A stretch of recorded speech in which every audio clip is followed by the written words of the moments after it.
que dans 98,5% des bureaux de vote observés, soit 621 bureaux, le scrutin se déroule normalement dans la discipline et sans incident majeur. Concernant la mobilisation des électeurs, l'affluence reste forte devant certains bureaux de vote avec de longues files d'électeurs en attente, plus de 69%, constitués majoritairement de jeunes, ainsi qu'une présence importante de femmes. Par ailleurs, dans l'ensemble des bureaux de vote visités, les électeurs en situation de vulnérabilité, à savoir les femmes enceintes ou allaitantes, les personnes vivant avec un handicap ou les personnes âgées reçoivent l'assistance requise. Concernant la présence des forces de sécurité,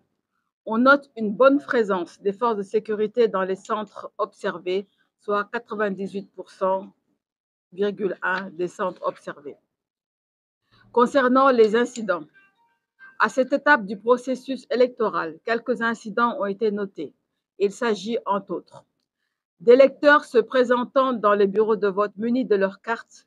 qui n'ont pas pu voter du fait de l'absence de leur nom dans les listes électorales. Cela serait lié au redécoupage administratif, spécialement dans le département de Keur-Massar.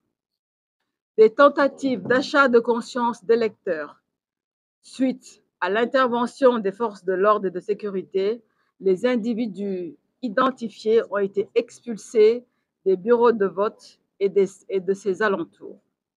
Des violences verbales, agressions morales, insultes et tentatives d'intimidation d'électeurs ont été notées dans certains lieux de vote. Un leader politique influent d'une localité, Touba, aurait menacé de faire usage de son arme dans un bureau de vote après une altercation avec des électeurs suite à une tentative de blocage du vote. Cependant, les incidents relevés dans le précédent communiqué ont tous été résolus. Voilà l'essentiel de ce communiqué numéro 2 de la cellule de veille de WANEP. Donc, je passe la parole à M. Fall qui va faire l'économie de ce communiqué. Asalaamaaleykum suñu mbokku taskatu xabaar yi ñu ngi leen di nuyuwaat alors ñu ngi leen di jàngal communiqué bi nga xam ne def nañ ko ci kàllaama olof. alors li ñu bëgg a wax ci communiqué bi mooy comme ni ngeen ko xamee WANEP ak ñi nga xam ne ànd naag ñoom ci liggéey bi maanaam tasaare na lu war a mat téeméer ak juróom fukk ak juróom-ñett moo xam moniteur la moo xam observateur bi ay observateur lañu ci ñaar fukk ak juróom-ñeent ci mboolem département yi nga xam ne moo nekk ci réew mi te ñu gis ne nekk na ñeent fukki département ak juróom-benn donc ci ñaar fukk ak juróom-ñeent yi déployé nañ fa ay observateur ak moniteur ñi nga département yi nga xam ne nag foofu lañ leen yóbbu dafa nekk département yoo xam ne bi ñu seetloo mooy fii nga xam ne bi ñu defee ay xayma dañuy jàpp ne mooy département yi nga xam ne daanaka moo gën a tàng moo gën nekk département yi nga xam ne li ñu seetlu mooy tout le temps fitna buy am foofu lay jóge foofu lañ ko yóbbu alors donc li nga xam ne cellule de veille bi nga xam ne donc moom mooy coordonné liggéey boobu yëpp information yi nga xam ne donc jot na ko ci bi ñu xëyee suba à vraiment intervalle régulier dafay jot ay information yi ñu koy traité ñu ko traité loolu moo tax donc ñuy def communiqué boobu donc di leen woo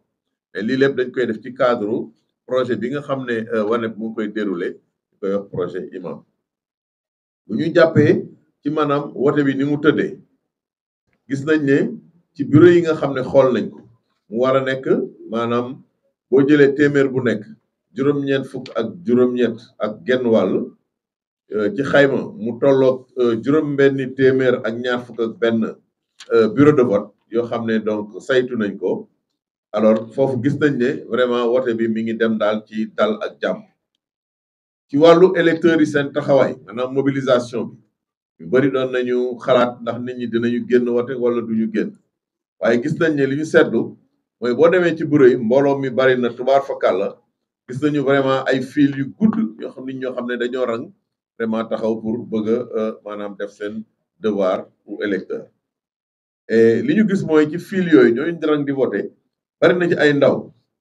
daanaka presque lu door a tolloog presque boo doon xayma téeméer bu nekk presque juróom-benn fukk ak juróom-ñeent ci loo xam ne ay ndaw lañu gis nañ ne tamit jigéen ñi am nañu taxawaay boo xam ne bu am solo la vraiment ci rang yi donc ndax bëgg voté ensuite li ñu gis mooy ci mbooleem bureau de vote yi nga xam ne yëpp donc visité nañ ko ñi nga xam ne maanaam dañu xaw a wàññeeku mooy suñu mbokk yi am way laago wala jigéen ñi nga xam ne donc dañu wérul wala nit yi nga xam ne maanaam dañu nekk ay nit ñu mag daal ñoo xam ne dañu xaw a am ay jafe-jafe am gis nañ ne daal vraiment ñu ngi leen di jàppale pour ñuy voter xam nga loolu code électoral bi dafa am lu mu ci wax te ñi nga xam ne donc dañu nekk en situation de handicap wala ñu nekk ñoo xam ne dañu wéradi yoon may na leen vraiment ñu indil leen assistance pour ñu mën a voter loolu gis nañ ne lu am la ci wàllu ñi nga xam ne ñoo yore kaaraange gi gis nañ ne daal ci centre yi ñu observé yëpp maanaam bu ñu jëlee ci xayma téeméer boo gis ñu jël ci juróom-ñeent fukk ak juróom-ñett gis nañ ne daanaka fu ñu nekk kaaraange gi mi nga fa ci vraiment anam yoo xam ne yu mat sëkk la ci wàllu nag incident yi nga xam ne noté nañ ko ci fi ñu toll nii ba waxtu bi ñuy wax ak yéen communiqué bi li ñu constaté ci loo xam ne mën nañ jàpp ne daal ay rëq-rëq la fam ay électeurs yoo xam ne dañu ñëw ci ay bureau de vote indi seen carte d'identité yoo xam ne dafa wane ne foofu la ñu waroon voté waaye ba ñu ñëwee ñooñu dañ voté wuñu parce que dañ ne seen tour gisuñu ko ci liste électorale yi loolu nag fi mu gën a bari mooy fu ñu mel ni département de Kër Massar xam nga département boobu département bu bees la woon gannaaw bi ñu découpé département Pikine xañ ko mu nekk léegi ñaari département Pikine ak Kër Massar conséquence yi mooy am na ñoo xam ne donc dañ leen toxal léegi ñu ngi dem Kër Massar ñu waroon peut-être rééditer waat seen carte mais wàllu boobu daal gis nañ ne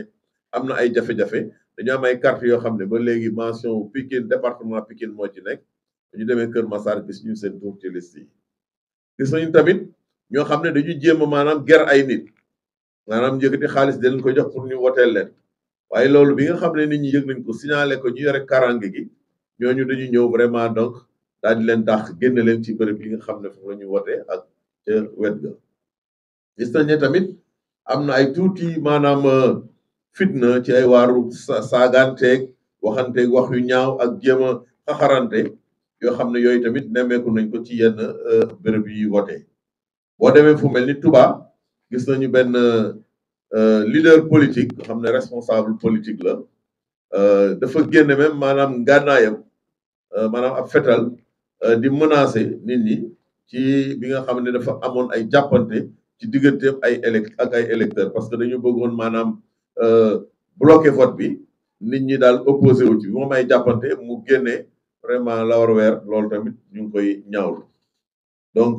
li ci des nag mooy incident yi nga xam ne ci suba relevé woon nañ ko li ñu constaté mooy bi ñu leen ko signalé vraiment yooyu saafara nañ ko loolu daal donc à ce stade là foofu la ñu mën a yem xëy na fii ak peut-être bureau de vote yi fermé dinañu def peut-être xëy na communiqué bu mujj pour xëy na indi vraiment yeneen information ci vote bi ni nga xam ne moom la tëddee ñu ngi leen di gërëm di leen sax